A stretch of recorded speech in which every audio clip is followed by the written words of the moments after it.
ഹക്കായ ദീൻ ഇസ്ലാം ദിക്കായ ദിക്കിലൊക്കെ എത്തിക്കാനൊത്തൊരുമിക്കാം.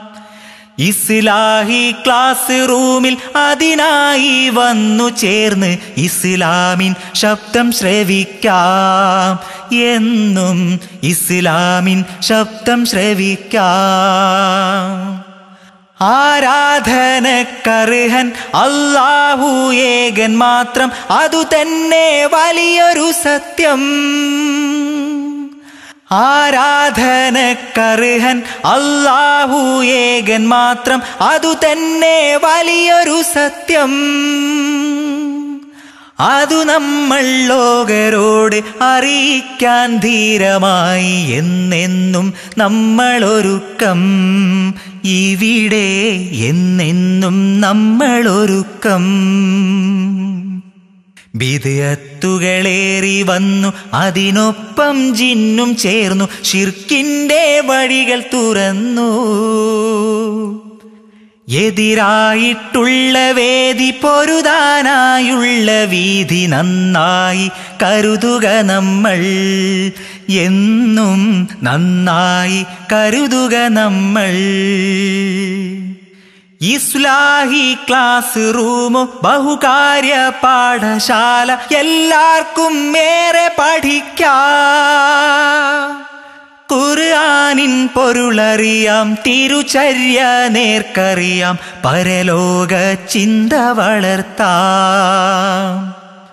ഖുർആനിൻ പൊരുളറിയാം, തിരുചര്യ നേർക്കറിയാം, പരലോക ചിന്ത വളർത്താം.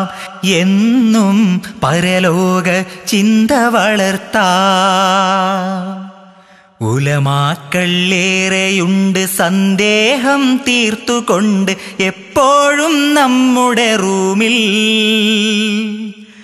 പല ഭാഷാ പാഠമുണ്ട്, ബഹുദേശക്കാരുമുണ്ട്, ഇവിടെ നാം ഏക കുടുംബം. എന്നും ഇവിടെ നാം ഏക കുടുംബം.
الحمد لله الذي أنزل على عبده الكتاب ولم يجعل له عوجا. الصلاة والسلام على من لا نبي بعده محمد بن عبد الله صلى الله عليه وسلم تسليما كثيرا إلى يوم الدين. أما بعد فإن خير الكلام كلام الله وخير الحدي حدي محمد صلى الله عليه وسلم وشر الأمور محدثاتها وكل محدثة بدعة. يا أيها الذين آمنوا اتقوا الله حق تقاته ولا تموتن إلا وأنتم مسلمون. رب اشرح لي صدري ويسر لي أمري واحلل عقدة من لساني يفقهوا قولي.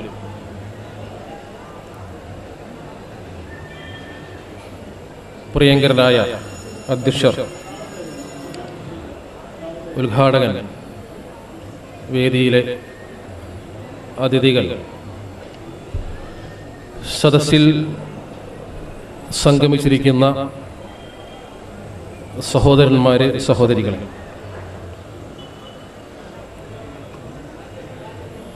മുജാഹിദ് 8ാം സംസ്ഥാന സമ്മേളനത്തിൻ്റെ ഭാഗമായി നാം നടത്തിവരുന്ന ദി മെസ്സേജ് മെഗാ എക്സിബിഷനിൽ സായാഹ്നങ്ങളിൽ നമ്മൾ സംഘടിപ്പിക്കുന്ന ഈ സംഗമങ്ങൾക്ക് ഇന്ന് പരിസമാപ്തി കുറിക്കുകയാണ്. എക്സിബിഷൻ വരും ദിവസങ്ങളിലും തുടർന്നുണ്ടാകും.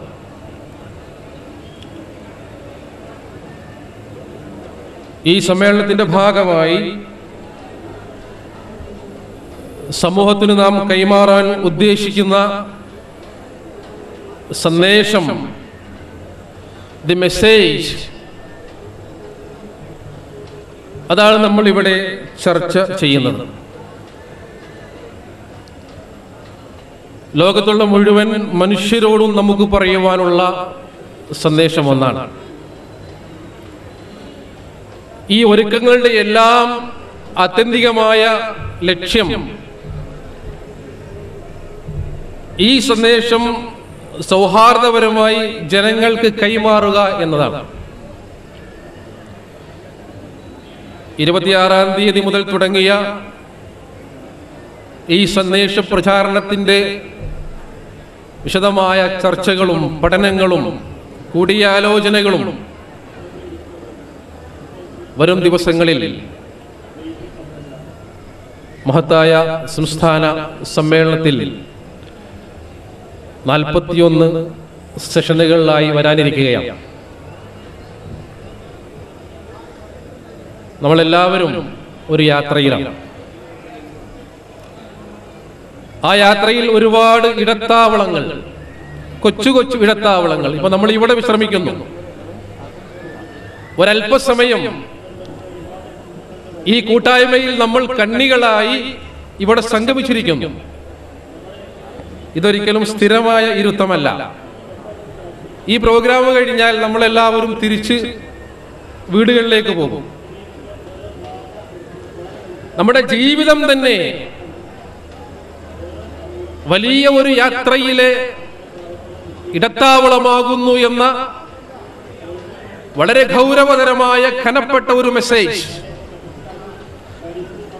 അത് വളച്ചുകെട്ടലുകളില്ലാതെ, വെട്ടിമുറിക്കലുകളില്ലാതെ, പകപോക്കലുകളില്ലാതെ സ്നേഹത്തോടുകൂടി സംവദിക്കുവാനാണ് ഈ പ്രസ്ഥാനം ഇത്തരത്തിലുള്ള സംഗമങ്ങൾ, സമ്മേളനങ്ങൾ സംഘടിപ്പിക്കുന്നത്.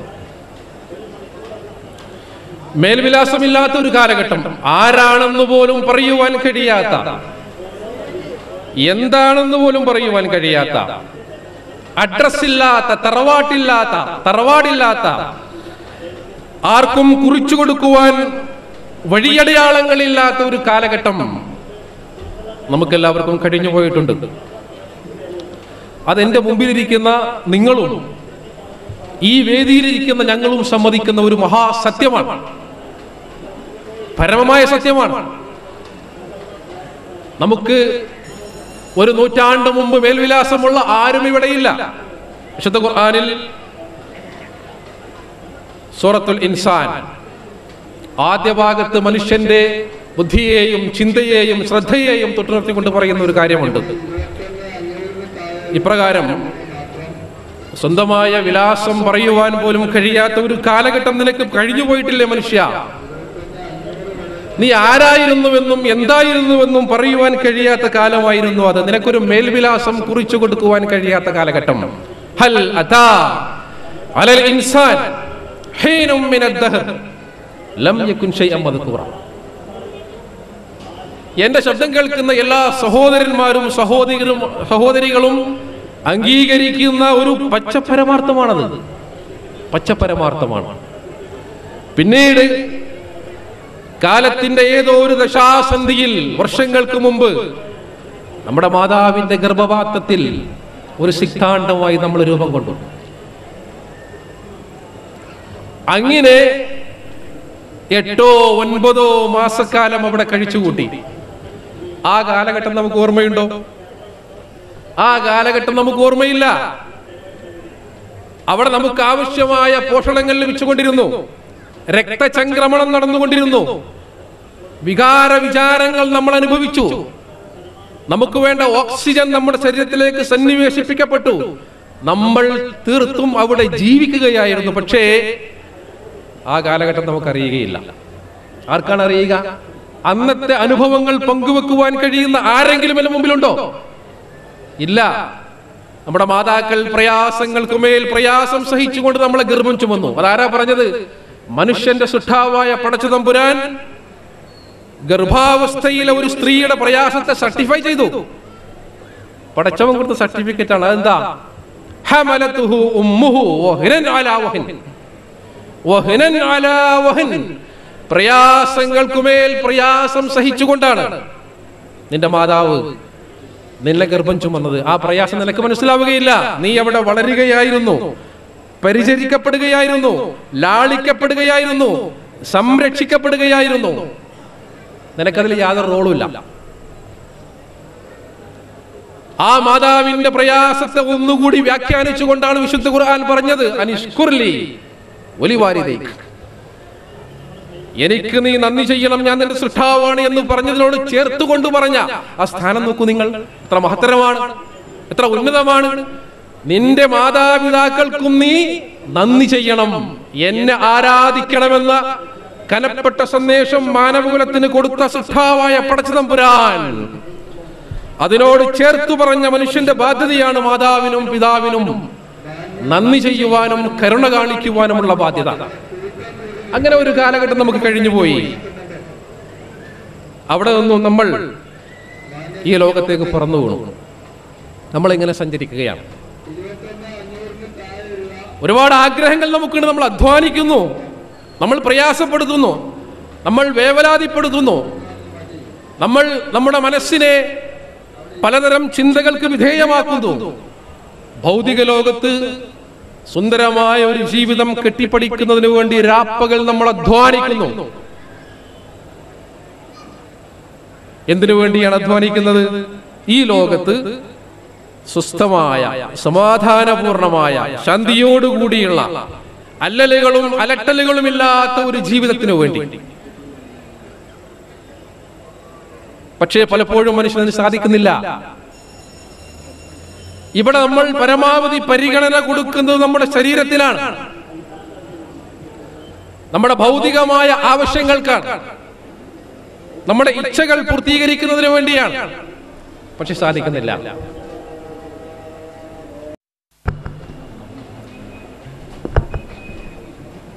സഹോദരന്മാരെ, ഞാൻ സൂചിപ്പിച്ചത് ശരീരപ്രധാനമായ ആവശ്യങ്ങൾ പൂർത്തീകരിക്കുന്നതിനു വേണ്ടി ജീവിതത്തിന്റെ ബഹുഭൂരിഭാഗം സമയവും നമ്മൾ ചെലവിടുന്നുണ്ട്.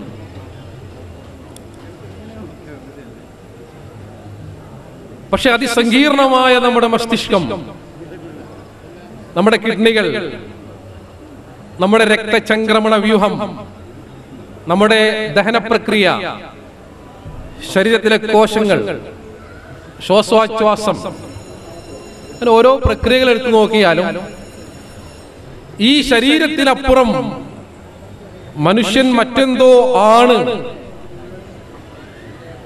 എന്ന ഒരു പാഠം നമുക്കതിൽ ലഭിക്കുന്നുണ്ട്. മനുഷ്യൻ വെറും ശരീരമല്ല. ഈ ലോകത്തെ ജീവിതത്തോടുകൂടി മരിച്ച് മണ്ണടിഞ്ഞ് നാമാവശേഷമായി പോകേണ്ടുന്ന വെറുമൊരു ശരീരമല്ല മനുഷ്യൻ.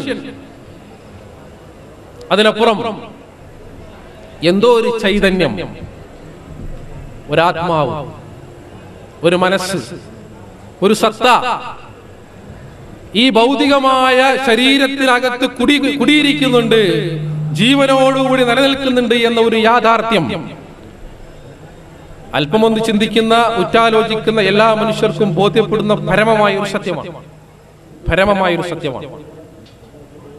അതിനെക്കുറിച്ച് ഒരുപാട് പഠനങ്ങൾ നടന്നു. ആത്മാവ് എന്താണ് എന്ന് പഠിച്ചയാളുകളോട് മറ്റുള്ളവർ ചോദിച്ചു. മനഃശാസ്ത്ര പഠനങ്ങൾ വന്നു. Psychology is a science of mind എന്നൊരു വ്യാഖ്യാനം നൽകപ്പെട്ടു. അത് മനസ്സിനെ കുറിച്ച് പഠിക്കുന്ന ശാസ്ത്രശാഖയാകുന്നു. അപ്പൊ ആളുകൾ ചോദിച്ചു, എന്താണ് ഈ മനസ്സ്, എന്താണ് മനസ്സെന്ന് പറയുന്നത്? അതിന് കൃത്യമായ ഉത്തരം നൽകുവാൻ ആ വിഷയം പഠിച്ച ആളുകൾക്ക് പോലും സാധിച്ചില്ല. Psychology is a science of soul. ആത്മാവിനെ കുറിച്ച് പ്രതിപാദിക്കുന്ന ശാസ്ത്രമാകുന്നു മനഃശാസ്ത്രം എന്ന് പറയപ്പെടും. അപ്പൊ ആളുകൾ തിരിച്ചു ചോദിച്ചു, എന്താണ് ആത്മാവ്? അതിന് കൃത്യമായ ഉത്തരം നൽകുവാൻ ആ വിഷയത്തിന്റെ വക്താക്കൾക്ക് സാധിച്ചില്ല. പിന്നെയും തിരുത്തി, psychology is a science of behaviour.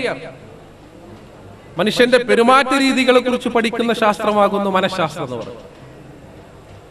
അതും കൃത്യമായി വിശദീകരിക്കാൻ സാധിച്ചില്ല. പ്രവാചകൻ സല്ലല്ലാഹു അലൈഹി വസല്ലമ ഇസ്ലാമിന്റെ സന്ദേശവുമായി വന്നപ്പോൾ ആളുകൾ ഇതേ ചോദ്യം ചോദിച്ചു, എന്താണ് ഈ റൂഹ് എന്ന് പറഞ്ഞാൽ? എന്താണ് റൂഹ് എന്ന് പറഞ്ഞാൽ? അത് വളരെ പ്രസക്തമായ ഒരു ചോദ്യമാണ്. ആ ചോദ്യത്തിലാണ് ഞാൻ ഇവിടെ സംസാരിച്ചു കൊണ്ടിരിക്കുന്ന വിഷയത്തിന്റെ കാമ്പുള്ളത്. പ്രവാചകരെ, നിന്നോട് അവർ റൂഹിനെ കുറിച്ച് ചോദിക്കുന്നു. അതിന്റെ കൃത്യമായ അറിവ് എന്റെ രക്ഷിതാവിന്റെ കയ്യിലാകുന്നു എന്ന് നീ അവരോട് പറഞ്ഞുകൊള്ളുക. യസ്അലൂനക അനിർ റൂഹ്, താങ്കളോട് അവർ റൂഹിനെ കുറിച്ച് ചോദിക്കുന്നു. ഖുലിർ റൂഹു മിൻ അംരി റബ്ബി വമാ ഊതീതും മിനൽ ഇൽമി ഇല്ലാ ഖലീല. വളരെ സങ്കീർണമായ ആത്മാവിനെ കുറിച്ചുള്ള അറിവുകൾ, അതിന്റെ കൃത്യമായ ജ്ഞാനം, അതിന്റെ വിശദീകരണം എന്റെ രക്ഷിതാവിന് മാത്രമേ അറിയുകയുള്ളൂ. നിങ്ങൾക്ക് അറിവിൽ നിന്ന് വളരെ കുറച്ചു മാത്രമേ നൽകപ്പെട്ടിട്ടുള്ളൂ. വമാ ഊതീതും മിനൽ ഇൽമി ഇല്ലാ ഖലീല. പക്ഷേ ആ പ്രവാചകനിലൂടെ ആത്മാവിന്റെ സൃഷ്ടാവായ, മനസ്സിന്റെ സംവിധായകനായ പടച്ചതമ്പുരാൻ ചെയ്ത ഒരു കാര്യമുണ്ട്. എന്താണ് ആത്മാവ് എന്ന് കൂടുതൽ വിശദീകരിച്ചു പറയുന്നതിനു പകരം ആ ആത്മാവിനെ കൃത്യമായി എങ്ങനെ പരിചരിക്കാം, എങ്ങനെ പരിപോഷിപ്പിക്കാം, എങ്ങനെ വളർത്താം, അത് പഠിപ്പിച്ചു. 23 വർഷക്കാലം കൊണ്ട് പ്രവാചകൻ സല്ലല്ലാഹു അലൈഹി വസല്ലമ ചെയ്തത് അതാണ്. നബി സല്ലല്ലാഹു അലൈഹി വസല്ലമ മനുഷ്യരുടെ മനസ്സിനോടാണ് സംസാരിച്ചത്. ആ മഹാനായ പ്രവാചകൻ പരിവർത്തനം വരുത്തിയത് ശരീരത്തിലല്ല, മനസ്സിലാണ്. മക്ക ഇസ്ലാം ജയിച്ചടക്കിയപ്പോൾ ഖുറൈശികൾ മുഴുവൻ പ്രവാചകൻ സല്ലല്ലാഹു അലൈഹി വസല്ലമയുടെ കാൽക്കീഴിൽ വന്നപ്പോൾ ഇസ്ലാമിന്റെ വിജയപ്രഖ്യാപനം ഉദ്ഘോഷിക്കുന്നതിനു വേണ്ടി കഅബാലയത്തിന് മുകളിൽ കയറി ബാങ്ക് വിളിക്കുവാൻ ആ ജനസാഗരത്തിൽ നിന്ന് പ്രവാചകൻ ഒരാളെ തിരഞ്ഞെടുത്തു. അയാൾക്ക് ശരീര സൗന്ദര്യം ഉണ്ടായിരുന്നില്ല. അയാളുടെ ചുണ്ടുകൾ തടിച്ചതായിരുന്നു, കറുത്ത കാപ്പിരിയായിരുന്നു, മുടി ചുരുണ്ടതായിരുന്നു. സൗന്ദര്യത്തിന്റെ യാതൊരു അടയാളങ്ങളും അയാളുടെ ശരീരത്തിൽ ഉണ്ടായിരുന്നില്ല. പക്ഷേ പ്രവാചകൻ പറഞ്ഞു, ഖൈറു ബിലാൽ, ഇസ്ലാമിന്റെ വിജയം പ്രഖ്യാപിക്കൂ. കഅബാലയത്തിനു മുകളിൽ കയറി ബാങ്ക് വിളിക്കുവാൻ ചരിത്രത്തിൽ ഭാഗ്യം സിദ്ധിച്ച മഹാനായ ബിലാൽ റളിയല്ലാഹു അൻഹു. അവിടെ ശരീരമല്ല, മനസ്സാണ്. ശരീരം കറുത്തതാണെങ്കിലും മനസ്സ് പളുങ്കുപോലെ തിളങ്ങുന്ന നൂറുകണക്കിന് ബിലാലുമാർ, അമ്മാറുമാർ, യാസിറുമാർ, സുമയ്യമാർ പ്രവാചകൻ സല്ലല്ലാഹു അലൈഹി വസല്ലമ 23 വർഷക്കാലം കൊണ്ട് മക്കയിലും മദീനയിലും സംസ്കരിച്ചെടുത്തത് അപ്രകാരം ശുദ്ധമായ മനസ്സിന്റെ ഉടമകളെയായിരുന്നു. ആത്മാവിനെ കുറിച്ചറിയുന്ന പടച്ചതമ്പുരാൻ ആത്മാവിനെ സംസ്കരിക്കുന്നതിനു വേണ്ടി 23 വർഷക്കാലം കൊണ്ട് പ്രവാചകനിലൂടെ ദിവ്യ സന്ദേശം ഇറക്കി. യസ്അലൂനക അനിർ റൂഹ് ഖുലിർ റൂഹു മിൻ അംരി റബ്ബി വമാ ഊതീതും മിനൽ ഇൽമി ഇല്ലാ ഖലീല. നിങ്ങൾക്ക് വളരെ കുറച്ചേ അറിയുകയുള്ളൂ. ഈ ആത്മാവിനെ സംസ്കരിക്കുവാൻ, ഈ ആത്മാവിന്റെ സഞ്ചാരങ്ങളെ കുറിച്ച് പറഞ്ഞു തരുവാൻ, ഈ ആത്മാവിന്റെ ജയപരാജയങ്ങൾ വിശദീകരിക്കുവാൻ, ഈ ആത്മാവിന്റെ ലക്ഷ്യം വിശദീകരിക്കുവാൻ ഇതാ പ്രവാചകൻ. ഈ മഹാസമ്മേളനത്തിന്റെ സന്ദേശം അതാണ് സഹോദരന്മാരെ. ഈ എക്സിബിഷന്റെ സന്ദേശം അതാണ് സഹോദരന്മാരെ. നമ്മുടെ വീട്ടിൽ വിവാഹമുണ്ടാകുമ്പോൾ അയൽവാസികളെ നമ്മൾ ക്ഷണിക്കും. ജാതി നോക്കാറില്ല, മതം നോക്കാറില്ല, വർഗം നോക്കാറില്ല, പാർട്ടി നോക്കാറില്ല. ലിംഗഭേദം പരിഗണിക്കാറില്ല. നമ്മുടെ വീട്ടിലെ ദുഃഖം അവരുടെ ദുഃഖമാണ്, നമ്മുടെ സന്ദേശം, നമ്മുടെ സന്തോഷം അവരുടെ സന്തോഷമാണ്, നമ്മുടെ പ്രയാസങ്ങൾ നമ്മുടെ അയൽവാസിയുടെ പ്രയാസങ്ങളാണ്. നമ്മൾ ജീവിതത്തിൽ അനുഭവിക്കുന്ന ഓരോ വികാരങ്ങളുടെയും പൾസസ് നമ്മുടെ സൗഹൃദ വലയങ്ങളിലുള്ള എല്ലാവരുടെയും വികാരങ്ങളാണ്. അത്തരത്തിൽ സ്നേഹത്തിന്റെ ബന്ധങ്ങളിൽ കോർത്തിണക്കപ്പെട്ട സഹോദരന്മാരോട് ഈ മെസ്സേജ് എക്സിബിഷൻ പറയുവാനുള്ള ഏറ്റവും വലിയ സന്ദേശം, നിങ്ങളുടെ മുമ്പിൽ ഞങ്ങൾ ഇതായി ഏറ്റവും വലിയൊരു സന്ദേശം വെക്കുന്നു. അത് ഒരിക്കലും നശിച്ചു പോകാത്ത ആത്മീയമായ ലോകത്തെ കുറിച്ചാകുന്നു. ഈ സമ്മേളനത്തിൽ ഒരുങ്ങുന്ന എല്ലാ സംവിധാനങ്ങളും ആ ഒരു സന്ദേശം നിങ്ങളോട് പറയുവാൻ വേണ്ടിയാകുന്നു. അത് ഞങ്ങളിതാ ഇവിടെ പറയുന്നു. ജഡികമായ ശരീരപ്രധാനമായ ഈ ജീവിതം ഇവിടെ അവസാനിക്കുമെങ്കിലും ഒരിക്കലും അവസാനിക്കാത്ത ഒരു ലോകം നമ്മളെ കാത്തിരിക്കുന്നുണ്ടെന്നത് പരമസത്യമാണ്. അതിൽ യാതൊരു സന്ദേഹവുമില്ല, യാതൊരു സംശയവുമില്ല. ജീവിതത്തിൽ ഒരിക്കലും കളവ് പറഞ്ഞിട്ടില്ല എന്ന് ശത്രുക്കൾ പോലും സാക്ഷ്യപ്പെടുത്തിയ മഹാനായ പ്രവാചകൻ മുഹമ്മദ് മുസ്തഫ സല്ലല്ലാഹു അലൈഹി വസല്ലമയുടെ തിരുമൊഴികളാകുന്നു. മാനവകുലത്തിന് മുഴുവൻ മാർഗദർശകമായി പടച്ചതമ്പുരാൻ അവതരിപ്പിച്ച വിശുദ്ധ ഖുർആന്റെ കാതലായ സന്ദേശമാകുന്നു. സഹോദരന്മാരെ, സഹോദരികളെ, ഒരുപാട് പുസ്തകങ്ങൾ നമ്മൾ വായിക്കുന്ന എല്ലാവരോടും നമുക്ക് പറയുവാനുള്ളത്, നിങ്ങളുടെ വായനയിൽ നിങ്ങൾ ഒരിക്കലും വിട്ടുപോകാത്ത ഒരു ഗ്രന്ഥമുണ്ട്, വിട്ടുപോകാൻ പാടില്ലാത്ത ഒരു ഗ്രന്ഥമുണ്ട്. അത് വിശുദ്ധ ഖുർആനാണ്. അത് മുസ്ലിങ്ങളുടെ മാത്രം വേദഗ്രന്ഥമല്ല, അത് അറബികളുടെ മാത്രം വേദഗ്രന്ഥമല്ല, ഏതെങ്കിലും സമൂഹങ്ങളുടെ വേദഗ്രന്ഥമല്ല. അത് മുഴുവൻ മനുഷ്യർക്കുമുള്ള വേദഗ്രന്ഥമാകുന്നു. ആ വേദഗ്രന്ഥത്തിന്റെ ഏറ്റവും കാതലായ സന്ദേശമാകുന്നു മരണാനന്തരമുള്ള ജീവിതം. അതൊരു മിഥ്യയല്ല, പരമമായ സത്യമാകുന്നു. ഞാനത് ഉറച്ചു വിശ്വസിക്കുന്നു. ഞാൻ എന്റെ മനസ്സിന്റെ ചുമരുകളിൽ അത് കൊത്തിവെക്കുന്നു. ആ വിശ്വാസം എന്റെ സഹോദരനോട് പറയലാകുന്നു ഏറ്റവും വലിയ സ്നേഹമെന്ന് ഞാൻ വിശ്വസിക്കുന്നു. ഞങ്ങളിതിവിടെ പ്രഖ്യാപിക്കുന്നു. ഈ ശബ്ദം ശ്രവിക്കുന്ന എല്ലാ സഹോദരങ്ങളെയും സാക്ഷി നിർത്തി പറയുന്നു, ഈ ജീവിതം ഇവിടെ അവസാനിക്കുന്നില്ല. പത്രം എടുത്തു നോക്കൂ, ദിനപത്രം എടുത്തു നോക്കൂ, നിങ്ങൾ ചരമകോളത്തിലേക്ക് പോകൂ, മരണപ്പെട്ടവരെ കുറിച്ചുള്ള വാർത്തകൾ പരിശോധിക്കൂ. എത്രയാ വയസ്സ്? 50 വയസ്സ്, 60, 65, 23-ലും 20-ലും കടന്നുപോയവർ, പ്രസവിച്ച ഉടനെ ഈ ലോകത്ത് നിന്ന് യാത്രയായ കുഞ്ഞുങ്ങൾ. ഇതാണ് ജീവിതം. ഇത്രമേൽ നിസ്സാരമാണ്. നമ്മൾ ജീവിതത്തിന്റെ ഒരു വര വരയ്ക്കുക, ഒരു ഭാഗത്ത് 0 എന്ന് അടയാളപ്പെടുത്തുക, മറുഭാഗത്ത് 60 70 അടയാളപ്പെടുത്തുക. ഒരിക്കലും കളവ് പറഞ്ഞിട്ടില്ലാത്ത പ്രവാചകൻ സല്ലല്ലാഹു അലൈഹി വസല്ലം പറഞ്ഞു, എന്റെ സമൂഹത്തിന്റെ ആയുസ് 60-നും 70-നും ഇടയിലാകുന്നു. അപ്പൊ അതിന്റെ ആവറേജ് എടുത്തോളൂ 65. കേരളീയന്റെ ആവറേജ് ലൈഫ് എക്സ്പെക്ടൻസി എത്രയാ? 65, 60. അതൊക്കെയാണ് പഠനങ്ങൾ പറയുന്നത്. അതിൽ നമ്മളെ എവിടെയാണുള്ളത്? ഞാൻ എവിടെയാണ് നിൽക്കുന്നത്? ആ ജീവിത രേഖയിൽ ഞാൻ നിൽക്കുന്നത് 35-ലാണോ, 40-ലാണോ, 50-ലാണോ, 55-ലാണോ? ഇനി ഒരു പ്രയാസവുമില്ലാതെ മുന്നോട്ട് പോയാൽ എത്ര കൊല്ലമുണ്ട്? അത്രയും കൊല്ലം ഓടിത്തളർന്ന് വിയർത്ത് ശ്വാസം നിലച്ച് യാത്രയാകുവാൻ വേണ്ടി മാത്രമുള്ളതാണോ ഈ ജീവിതം? ഒരിക്കലുമല്ല. വിശുദ്ധ ഖുർആൻ പ്രഖ്യാപിച്ചു. സഹോദരന്മാരെ, അനിവാര്യമായും മനുഷ്യന്റെ മനസ്സാവശ്യപ്പെടുന്ന ഒരു തേട്ടമാകുന്നു മരണാനന്തര ജീവിതം എന്നത്. അതൊരിക്കലും ഒരു മിഥ്യയല്ല, സത്യമാകുന്നു. പ്രവാചകൻ സല്ലല്ലാഹു അലൈഹി വസല്ലം ആ സമൂഹത്തോട് പറഞ്ഞു, അവർ ഒട്ടകത്തിന്റെ ഞുരുമ്പിയ എല്ലെടുത്തുകൊണ്ട് കയ്യിലിട്ടുകൊണ്ട് പൊടിച്ചു. പ്രവാചകന്റെ മുഖത്തേക്ക് ഫു എന്ന് പറഞ്ഞുകൊണ്ട് ഊതിപ്പാറിപ്പിച്ചുകൊണ്ട് അവർ ചോദിച്ചു, ഇതൊക്കെ നടക്കാൻ പോകുന്ന കാര്യമാണോ? ഞങ്ങൾ എല്ലാം ഈ മണ്ണായി അസ്ഥിപഞ്ജരമായി മണ്ണോട് ലയിച്ച് യാതൊരു അടയാളവും ബാക്കിയില്ലാത്ത ഒരവസ്ഥയിൽ നിന്ന് രണ്ടാമതൊരു ജീവിതമോ?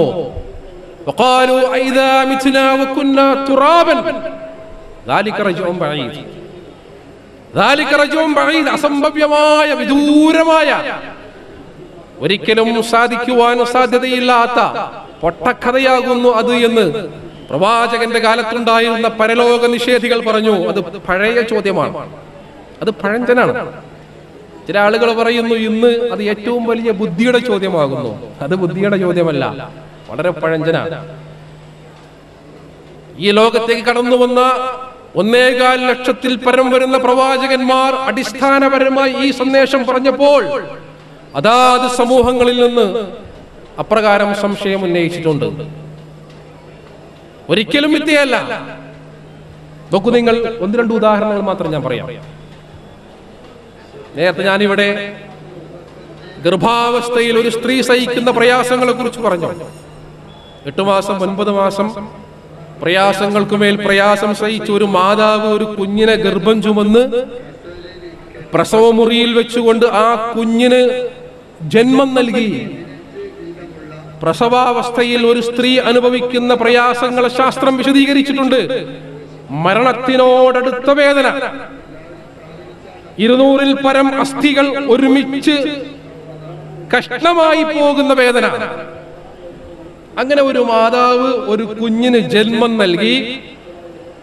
ആ പ്രസവത്തിന്റെ ആലസ്യം വിട്ടുമാറുന്നതിന് മുമ്പ് ആ കുഞ്ഞിന്റെ മുഖമൊന്ന് കാണുവാൻ പോലും കഴിയാതെ ആ ആലസ്യത്തിൽ മരണപ്പെട്ടുപോയ സഹോദരിമാരില്ലേ സഹോദരങ്ങളെ? ആ മാതാവിന് ആ കുഞ്ഞിന്റെ മുഖമൊന്നു കാണണമെന്നത് മനുഷ്യബുദ്ധിയുടെ തേട്ടമാണ് സഹോദരന്മാരെ. എങ്കിൽ അതാണ് പരലോകം, അതാണ് പരലോകം.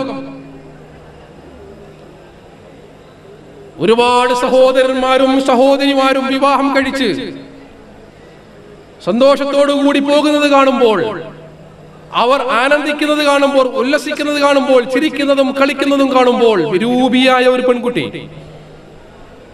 അവൾക്ക് വിവാഹ സൗഭാഗ്യം ഉണ്ടായിട്ടില്ല, അല്ലെങ്കിൽ സംരക്ഷിക്കാൻ ആളില്ലാത്തത് കൊണ്ട് വിവാഹം നടന്നിട്ടില്ല, സാമ്പത്തികമായ ശേഷിയില്ല, ഇനി തന്റെ വിവാഹം നടക്കുമെന്നവൾക്ക് പ്രതീക്ഷയുമില്ല. ആ പെൺകുട്ടിയും മനസ്സുകൊണ്ട് ആഗ്രഹിക്കുന്നു, എനിക്കും ഇതുപോലെ ഒരാൾ വേണം, എനിക്കും വേണം ഒരു ഭർത്താവ്. ആ പെൺകുട്ടിയുടെ ഏറ്റവും അടിസ്ഥാനപരമായ ഒരു ആവശ്യം പൂർത്തീകരിക്കാതെ ഒരു പക്ഷെ അവൾ മരിച്ചുപോയാൽ ആര് കൊടുക്കും? അതാണ് പരലോകം. അർദ്ധരാത്രി വീട്ടിലേക്ക് കയറി വരുന്ന തസ്കരന്മാർ, കൊള്ളക്കാർ, കള്ളന്മാർ, എത്ര സംഭവങ്ങളാണ്. വൃദ്ധനെയും വൃദ്ധയെയും തലക്കടിച്ചു കൊന്നു, ആഭരണങ്ങൾ കവർന്നു, വീട്ടിലേക്ക് കയറി അവിടെ ഉണ്ടായിരുന്ന കുട്ടികളെ ആക്രമിച്ചു, പെൺകുട്ടികളെ തട്ടിക്കൊണ്ടുപോയി ബലാത്സംഗം ചെയ്ത് കൊലപ്പെടുത്തി. ഇങ്ങനെയുള്ള വാർത്തകൾ വായിക്കുമ്പോൾ നമ്മുടെ മനസ്സിൽ നിന്നും വിശ്വാസിയായവനും വിശ്വാസിയല്ലാത്തവനും മതഭേദമില്ലാതെ അവന്റെ മനസ്സിൽ നിന്ന് ഉയരുന്ന ഒരു വികാരമുണ്ട്. അതെന്താണ്? ഇവർക്കൊക്കെ കൃത്യമായി കൊടുക്കണമേ. ആരാ കൊടുക്കുക? ആര് കൊടുക്കും? അതാണ് പരലോകം. കൈഫ തക്ഫുറൂന ബില്ലാഹ്, നിങ്ങൾക്ക് എങ്ങനെയാണ് ഈ പടച്ചതമ്പുരാനെ നിഷേധിക്കുവാൻ സാധിക്കുക എന്ന് അല്ലാഹു ചോദിക്കുന്നു. വകുൻതും അംവാതൻ ഫഅഹ്യാകും, നിങ്ങൾ ജീവനില്ലാത്ത ആളുകളായിരുന്നു, നിങ്ങൾക്ക് അല്ലാഹു ജീവൻ നൽകി. സുമ്മ യുമീതുക്കും, ഇനി നിങ്ങൾ അവൻ മരിപ്പിക്കും. ഈ 3 കാര്യം നമ്മൾ അംഗീകരിക്കും. എന്താ? ഒന്ന്, നിങ്ങൾക്ക് ജീവൻ ഉണ്ടായിരുന്നില്ല, നമ്മളെല്ലാവരും സമ്മതിക്കുന്നു. നിങ്ങൾക്ക് അവൻ ജീവൻ നൽകി, ഓക്കെ, എല്ലാവരും സമ്മതിക്കുന്നു. സുമ്മ യുമീതുക്കും, ഇനി നിങ്ങൾ അവൻ മരിപ്പിക്കും, എല്ലാവരും സമ്മതിക്കും. എന്റെ മുമ്പിലിരിക്കുന്ന, എന്റെ ശബ്ദം കേൾക്കുന്ന എല്ലാ സഹോദരീ സഹോദരന്മാരും ഐക്യകണ്ഠേന അംഗീകരിക്കുന്ന ഈ 3 കാര്യങ്ങൾ പറഞ്ഞു വെച്ചതിന് ശേഷം ഖുർആൻ പറയുന്ന ഒരു കാര്യമുണ്ട്. സുമ്മ യുഹ്യീകും, ഒരിക്കൽ കൂടി ആ തമ്പുരാൻ നിങ്ങളെ എഴുന്നേൽപ്പിക്കും. ആദ്യം പറഞ്ഞ 3 കാര്യങ്ങൾ തലകുലുക്കി സമ്മതിക്കുന്ന സഹോദരന്മാരെ, സഹോദരികളെ, 4ാമത്തെ കാര്യം നിങ്ങൾ അംഗീകരിച്ചേ മതിയാവും, അംഗീകരിച്ചേ മതിയാവും. ഞാൻ കാണുന്നില്ലല്ലോ, കേൾക്കുന്നില്ലല്ലോ, മരിച്ചുപോയവർക്ക് എന്ത് സംഭവിച്ചു എന്ന് പറയുന്ന ആളുകളുണ്ട്. കാണുന്ന കാര്യങ്ങൾ മാത്രമേ നമ്മൾ അംഗീകരിക്കുന്നുള്ളൂവെങ്കിൽ നമുക്ക് ജീവനുണ്ട് എന്ന് നമ്മൾ എങ്ങനെ അംഗീകരിക്കും? നമുക്ക് ജീവനുണ്ട്, ജീവനെ ആരെങ്കിലും കണ്ടിട്ടുണ്ടോ? നമുക്ക് ആത്മാവുണ്ട് എന്ന് നമ്മൾ എങ്ങനെ അംഗീകരിക്കും? ആത്മാവിനെ കണ്ണുകൊണ്ട് ദർശിച്ച ഒരു മനുഷ്യൻ ലോകത്തുണ്ടോ? പ്രപഞ്ചത്തിലെ ഏറ്റവും ചെറിയ കണികയായ ആറ്റത്തെ പോലും ഭൗതികമായി നിരീക്ഷിക്കപ്പെട്ടിട്ടില്ല. കാണാൻ കഴിയും കണ്ടുകൊണ്ട് നമുക്ക്? ഇവിടെ വായുവുണ്ട്, കണ്ണുകൊണ്ട് കാണാൻ കഴിയുന്നുണ്ടോ? ഇല്ല. കണ്ണുകൊണ്ട് കാണുന്നത് മാത്രമേ അംഗീകരിക്കുകയുള്ളൂ എന്ന് വാശി പിടിക്കുന്നുവെങ്കിൽ അത് മണ്ടത്തരമാണ്. അപ്പോൾ കണ്ണുകൾക്കപ്പുറമുള്ള, കേൾവികൾക്കപ്പുറമുള്ള, കാഴ്ചകൾക്കപ്പുറമുള്ള ചില സംഭവങ്ങൾ ഇവിടെയുണ്ട്. അതാര് പറഞ്ഞു തരും? അതാരാ പറഞ്ഞു തരേണ്ടത്? ആ വിഷയം ആരാ പറഞ്ഞു തരേണ്ടത്? നേരത്തെ ഞാൻ ആദ്യം എന്റെ പ്രഭാഷണത്തിൽ സൂചിപ്പിച്ച അതിസങ്കീർണമായ മസ്തിഷ്കത്തെ സംവിധാനിച്ച സംവിധായകൻ, അതിസങ്കീർണമായ കിഡ്നികളെ സംവിധാനിച്ച സംവിധായകൻ, ഹൃദയത്തെ തയ്യാറാക്കിയ പടച്ചതമ്പുരാൻ, രക്തചംക്രമണ വ്യൂഹം റെഡിയാക്കിയ പടച്ചതമ്പുരാൻ, ആ പടച്ചതമ്പുരാന്റെ ഈ അത്ഭുതങ്ങൾ നിങ്ങൾ അംഗീകരിക്കുന്നുവെങ്കിൽ, അതിന്റെ സൃഷ്ടാവിനെ നിങ്ങൾക്ക് കണ്ടെത്തുവാൻ സാധിക്കുന്നുവെങ്കിൽ, നിങ്ങളുടെ മനസ്സിൽ നിങ്ങൾ അറിയാതെ പതിയുന്ന യാഥാർത്ഥ്യമാകുന്നു പരലോകം. യാഥാർത്ഥ്യമാകുന്നു പരലോകം. കാരണം ഇതെല്ലാം സംവിധാനിച്ച പടച്ചതമ്പുരാൻ തന്നെയാണ് ഈ പരലോകവും സംവിധാനിച്ചിരിക്കുന്നത്. അപ്പൊ ഒരിക്കലും മരിക്കാൻ പാടില്ല. ചില ആളുകൾ അങ്ങനെ ചിന്തിച്ചു. കാരണം മരണത്തിന് ശേഷം എന്ത് എന്ന ചോദ്യം സ്വാഭാവികമായും മനുഷ്യന്റെ മനസ്സിൽ ഉണ്ടാക്കുന്ന കുറെ വേവലാതികളുണ്ട്. അതുകൊണ്ട് ഈ മരണത്തെ എങ്ങനെ തടുത്തു നിർത്തുവാൻ സാധിക്കുമെന്ന ചിന്ത കാലാകാലങ്ങളിൽ ഉണ്ടായിട്ടുണ്ട്. മന്ത്രവാദങ്ങൾ നടത്തി നോക്കിയ ആളുകൾ.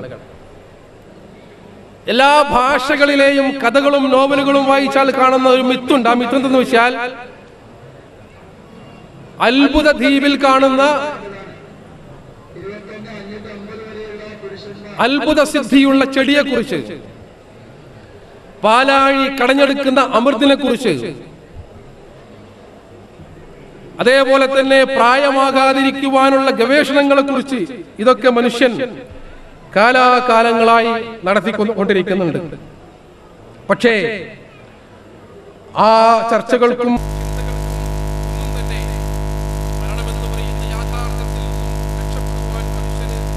വഴി തുറന്നു കൊടുക്കുന്നില്ല. അപ്പൊ പിന്നെ മനുഷ്യൻ പല വിശ്വാസങ്ങൾ ഏർപ്പെടും. ലോകത്തിന്റെ സംസ്കാരങ്ങൾ ചരിത്രമെടുത്ത് പരിശോധിച്ചാൽ പലതരത്തിലുള്ള വിശ്വാസങ്ങൾ ഇതിന്റെ പേരിൽ പ്രചരിച്ചതായി കാണുവാൻ സാധിക്കും. അതില് ഈ ഭൂമിയിൽ ജനിക്കുന്ന കുഞ്ഞുങ്ങളെല്ലാം മുമ്പ് മരിച്ചുപോയ പ്രപിതാക്കളുടെ ആത്മാക്കളായി പുനർജനിക്കുകയാകുന്നു എന്ന വിശ്വാസം ലോകത്തിന്റെ ചില ഭാഗങ്ങളിൽ നിലനിൽക്കുന്നുണ്ട്. അതേപോലെ തന്നെ മരണപ്പെട്ടുപോയ ആളുകളുടെ ആത്മാക്കൾ മൃഗങ്ങളുടെ ശരീരങ്ങളിൽ സന്നിവേശിക്കപ്പെടുകയും പിന്നീട് സമയമാകുമ്പോൾ അവർ ഈ ഭൂമിയിൽ വീണ്ടും പുനർജനിക്കപ്പെടുകയും ചെയ്യുന്നു എന്ന് വിശ്വസിക്കുന്ന ആളുകളുണ്ട്. അതേപോലെ തന്നെ മരണാനന്തര ജീവിതത്തിൽ അവിടെ ആളുകൾക്ക് സുഖകരമായി ജീവിക്കുന്നതിന് വേണ്ടി മരണപ്പെട്ട ആളുടെ ശവകുടീരത്തിൽ അവർക്ക് വേണ്ട ആഭരണങ്ങൾ, അതേപോലെ തന്നെ ഭക്ഷണപദാർത്ഥങ്ങൾ, കാവൽക്കാർ, പാറാവുകാർ, ഇതൊക്കെ അടക്കം ചെയ്തിരുന്ന സംസ്കാരങ്ങളെ കുറിച്ച് നമുക്ക് വായിക്കുവാൻ സാധിക്കും. പ്രത്യേകിച്ച് സുമേറിയ പോലെയുള്ള, ഈജിപ്ത് പോലെയുള്ള സംസ്കാരങ്ങളെ കുറിച്ച് വായിക്കുമ്പോൾ അത്തരം ആളുകളിലും ഈ ഒരു മരണാനന്തര ജീവിതത്തെക്കുറിച്ചുള്ള വിശ്വാസം നിലനിന്നിരുന്നു എന്ന് കാണുവാൻ സാധിക്കും. പക്ഷെ അതൊന്നും പൂർണ്ണമല്ല. വിശുദ്ധ ഖുർആൻ പരിചയപ്പെടുത്തുന്ന പരലോക ജീവിതം കൃത്യമാണ്, അന്യൂനമാണ്, കൃത്യമായി വിശദീകരിക്കപ്പെട്ടതാണ്. നീതിയില്ലാത്ത ഈ ലോകത്ത് പൂർണ്ണമായും നീതി നടപ്പിൽ വരുത്തുന്ന ഒരു ലോകമാകുന്നു അത്. അപ്പൊ സ്വാഭാവികമായും നമ്മുടെ മനസ്സിൽ ഉയർന്നു വരാവുന്ന ഒരു ചോദ്യമുണ്ട്. അതെന്താണ്? പടച്ചതമ്പുരാൻ കാണുന്ന ഈ ലോകത്ത്, നിയന്ത്രിക്കുന്ന ഈ ലോകത്ത് എന്തുകൊണ്ട് നീതിയില്ല? കാരണം ഇവിടെ കാര്യങ്ങൾ നടപ്പിലാക്കുന്നതും നിയന്ത്രിക്കുന്നതും